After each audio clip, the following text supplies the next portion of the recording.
আজও দিনের বেলা ইভা ঘুমিয়েছিল। হঠাৎ তার সমস্ত শরীর কাঁপা শুরু করলো, থরথর করে কাঁপছে। কাঁপতে কাঁপতে হঠাৎ চোখ বড় বড় করে তাকালো, সারা শরীর কাঁপছে, কিন্তু ইভা যেন ঘাটটা নাড়াতে পারছে না। ঠোঁট কাঁপছে, কিন্তু মুখ থেকে কোনো কথা বের হচ্ছে না। ইভা চোখ বড় বড় করে রুমের চারিপাশে তাকানোর চেষ্টা করছে, কিন্তু পারছে না। নিজের হাত দুটো যেন শক্ত হয়ে আছে, নাড়াতে পারছে না। এভাবে চলতে চলতে হঠাৎ ইভা চিৎকার দিয়ে শোয়া থেকে উঠে বসলো, অস্থির হয়ে রুমের চতুর্দিকে তাকালো। তারপর তাড়াহুড়ো করে দৌড়ে রুম থেকে বের হয়ে গেল। রুমের বাইরে আসতে ইভার মা ও তার বড় ভাবি দৌড়ে ইভার রুমের সামনে আসলো। ইভা কান্না করতে করতে তার মা সালেহা বেগমকে জড়িয়ে ধরল। সালেহা বেগম বলল, ইভা কি হয়েছে, তুই এভাবে চিৎকার দিলি কেন? ঘুমের মধ্যে স্বপ্নে খারাপ কিছু দেখেছিস? ইভা কোনো কথা বলছে না, শুধু কান্না করেই যাচ্ছে। ইভার ভাবি বেলি বলল, তুমি এভাবে ছোট বাচ্চাদের মতো কান্না করছো কেন? কি হয়েছে বলবে তো? কাঁদো কাঁদো গলায় ইভা বলল, মা, ভাবি কে যেন আমার মুখ চেপে ধরেছিল। কিছু সময় আমার সাথে ধস্তাধস্তি হয়েছে। কথাটি শুনেই সালেহা বেগম ও বেলা যেন চমকে উঠল। অবাক চোখে ইভার দিকে তাকালো, তারপর মেইন দরজার দিকে তাকালো। মেইন দরজা বন্ধ দেখে বলল,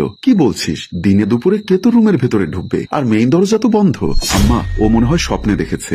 না ভাবি, আমি কোনো স্বপ্ন দেখিনি, যেটা সত্য সেটাই বলছি। আমাকে জোর করে কিছু একটা করতে চেয়েছিল। বৌমা, তুমি ইভাকে নিয়ে ওর রুমে যাও তো, আমি বাসাটা একটু খুঁজে দেখি। ইভা চমকে উঠে বলল, না না, আমি ওই রুমে যাব না। মা, আমি তোমার রুমে যাব। বৌমা, ইভা যখন ভয় পাচ্ছে তখন তুমি ওকে নিয়ে আমার রুমে যাও, আমি ওর রুমটা একটু দেখে আসি। বেলা ইভাকে নিয়ে শাশুড়ির বেডরুমের দিকে চলে গেল। সালেহা বেগম কিছুটা সময় কি যেন ভাবলো, তারপর ইভার রুমের ভেতরে প্রবেশ করলো। ইভার বিছানার কাছে এসে চতুর্দিকে তাকালো, দেখতে পেল বিছানার চাদরটা একটু এলোমেলো। বুঝতে পারলো ইভা যা বলছে তা সত্যি। বিছানার চাদরের দিকে ভালো করে তাকাতেই হঠাৎ তার চোখ পড়ল ছোট্ট জল করে একটা বস্তুর উপর। সালেহা বেগম বিছানার উপর বসলো, তারপর হাত বাড়িয়ে বস্তুটি ধরতে এসে বুঝতে পারলো এটা একটা আংটি। কিছুটা অবাক হলো, কারণ ইভার হাতে কোনো আংটি পড়ে না। তাহলে এই স্বর্ণের আংটিটা এখানে কোথা থেকে আসলো? আংটিটা ভালো করে নাড়াচাড়া করছে আর ভাবছে। অনেকটা টেনশনে পড়ে গেল। ভাবতে ভাবতে আংটিটা হাতে নিয়ে রুম থেকে বের হয়ে গেল। তুমি যখন ইভার চিৎকার শুনে দৌড়ে ইভার রুমের সামনে গেলে, তখন আমাকে ডাক দিলে না কেন? তুমি কানে হেডফোন লাগিয়ে গান শুনছিলে, তুমি চিৎকার শুনতে পাওনি, তাই তোমাকে বিরক্ত করিনি। কিন্তু আমি তো বুঝতে পারছি না, তুমি বলছো স্বপ্ন দেখেছো, কিন্তু ইভা বলছে কেউ ওর মুখ চেপে ধরেছে। কোনটা সত্য কোনটা মিথ্যা সেটাই তো বুঝতে পারছি না। ভাইয়া, আমি যেটা বলছি সেটাই সত্য।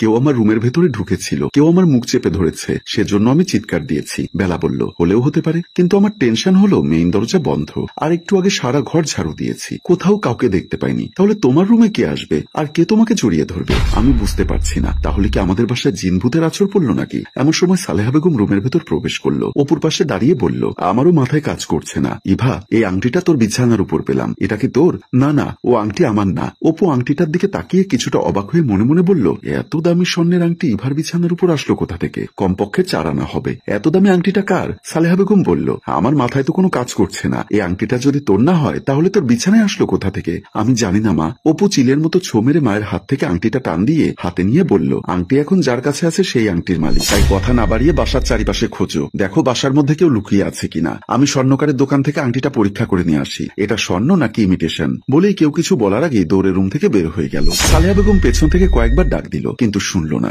সালেহা বেগম এবার রাগান্বিত হয়ে বলল, দেখলে বৌমা, অপু এটা কোনো কাজ করলো? আমি টেনশনে পড়েছি, আরও আংটি পরীক্ষা করতে গেছে। ইভা বলল, মা, আমার খুব ভয় করছে। বেলা বলল, আম্মা, আপনি একটু ওর পাশে বসুন। আর ইভা, তুমি ভয় পেও না, আমি সারা বাসা খুঁজে দেখি। বলেই বেলা রুম থেকে বের হয়ে গেল। সালেহা বেগম ইভার পাশে বসলো, কিন্তু এখনো তার মাথার মধ্যে ঘুরপাক খাচ্ছে এই আংটিটা কোথা থেকে আসলো। অপু মেইন দরজার সামনে আসলো, আংটিটা নিয়ে নাড়াচাড়া করতে করতে মনে মনে বলল, হাতে নিয়ে কেন বাসা থেকে বের হচ্ছি? এটা তো আমার আঙ্গুলে পড়তে পারি। মুচকি একটা হাসি দিয়ে আংটিটা আঙ্গুলে প্রবেশ করতেই অপুর সারা শরীরে যেন ঝাঁকি মারল। মাথাটা কেমন জানি ঘুরতে লাগলো। হঠাৎ এমনটা কেন হচ্ছে অপু কিছুই বুঝতে পারছে না। শরীরটা আস্তে আস্তে তার কাঁপছে। হঠাৎ আবার সবকিছু যেন থেমে গেল। এমন সময় অপুর বাবা মমিন খান বাসার ভিতরে প্রবেশ করতেই অপু কান্না করতে করতে তার বাবার পায়ে জড়িয়ে ধরল। মমিন খান তো অবাক। অপুর হাত ধরে অপুকে দাঁড় করিয়ে বলল, কি হয়েছে? তুই আমার পা ধরেছিস? কান্না করছিস কেন? বাবা, আমি অনেক বড় একটা ভুল করে ফেলেছি, তুমি আমাকে ক্ষমা করে দাও। কি ভুল করেছিস? আমি তো তোর কথার আগাগোড়া কিছুই বুঝতে পারছি না। বাবা, 1 মাস আগে ব্যাংক থেকে যে 5 লক্ষ টাকা তুলেছিলাম, সেই টাকাটা ছিনতাই হয়নি।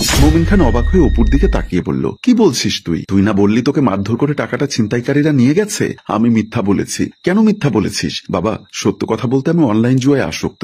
বন্ধু বান্ধবের কাছ থেকে অনেক টাকা ধার নিয়ে বাজি ধরে হেরেছি, তাই বাধ্য হয়ে মিথ্যা নাটক সাজিয়েছিলাম। মমিন খান অপুর গালে কষে চড় বসিয়ে দিয়ে বলল, তুই ভালো করে জানিস আমি হার্টের রোগী, আমার হার্টে রিং পরাতে হবে। আমার জীবনে যতটুকু সঞ্চয় তুই এইভাবে নষ্ট করে দিলি। বলেই অপুর হাত ধরে ড্রয়িং রুমের দিকে পা বাড়ালো। ড্রয়িং রুমের ভেতর প্রবেশ করে চিৎকার করে সবাইকে ডাকতে লাগলো। সালেহা বেগম ও বেলা সবাই ড্রয়িং রুমে প্রবেশ করলো। মমিন খান উত্তেজিত হয়ে বলল, সালেহা, তোমার ছেলে আমি জীবিত থাকা অবস্থায় আমাকে মেরে ফেলেছে। আমি টেনশন করে হয়তো আজকের দিনের মধ্যে হার্ট অ্যাটাক করব।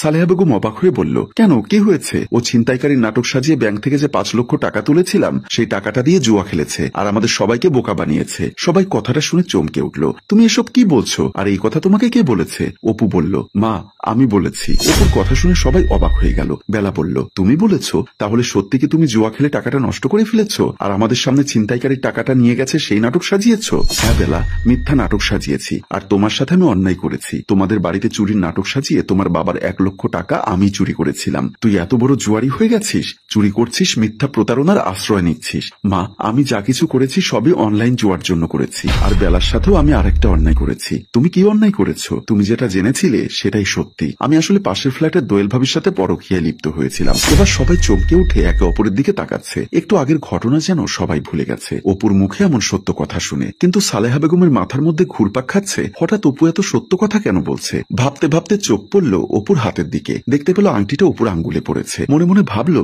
এমনি জুয়ারি, এই আংটিটা হয়তো বিক্রি করে আবার জুয়া খেলবে। সালেহা বেগম চিলের মতো ছো মেরে অপুর আঙ্গুল থেকে আংটিটা খুলে নিজের হাতে নিল। অপুর সারা শরীরে আবার যেন একটা ঝাঁকি মারল। কিছুটা স্বাভাবিক হয়ে বলল, তোমরা সবাই এখানে কেন আর আমার দিকে এভাবে হা করে তাকিয়ে আছো কেন? বেলা উত্তেজিত হয়ে বলল, আমি তোর মতো জুয়ারির সংসার করব না। এক্ষুনি তোর বাড়ি থেকে চলে যাব। তুই আমার বাবার যে 1 লক্ষ টাকা চুরি করেছিস সেই টাকাটা 2 দিনের মধ্যে ফেরত দিবি, তা না হলে তোর নামে আমি মামলা করব। কথাটা শুনে অপু যেন আকাশ থেকে পড়ল। আমতা আমতা করে বলল, কি বলছো তুমি? আমি তোমার বাবার টাকা চুরি করলাম কখন? এবার অপুর কথা শুনে আবার সবাই অবাক হলো। মিথ্যাবাদী, আমি চলে যাচ্ছি। টাকা না দিলে তোর নামে আমি মামলা করব। বলে বেলি হনহন করে ড্রয়িং রুম থেকে বের হয়ে গেল। ড্রয়িং রুমের বাহিরে আসতেই অপু বেলার হাত ধরে বলল, বিশ্বাস করো আমি তোমার বাবার টাকা চুরি করিনি। মোমিন খান বলল, তুই একটু আগে আমাদের সবার সামনে বলেছিস বৌমার বাবার টাকা তুই চুরি করেছিস আর ব্যাংক থেকে টাকা তুলে বাড়িতে আসার সময় ছিনতাইকারীরা আমার 5 লক্ষ টাকা তোর কাছ থেকে নিয়ে গেছে। সেটাও নাকি সাজানো নাটক ছিল। তুই নাকি টাকাটা জুয়া খেলে সব টাকা নষ্ট করেছিস। অপু এবার থতমত খেয়ে গেল। মনে মনে বলল, এত কিছু জানলো কিভাবে? সালেহা বেগম সব বাপ ছেলের কথা শুনছে আর ভাবছে ব্যাপারটা কেমন জানি আমার কাছে অদ্ভুত লাগছে। অপুর যখন আংটিটা হাতে ছিল তখন সব সত্য কথা বলেছে। আংটিটা খুলে নেওয়ার পর আবার মিথ্যা কথা বলছে। তার মানে কি এই আংটির মধ্যে আশ্চর্য কোনো পাওয়ার আছে?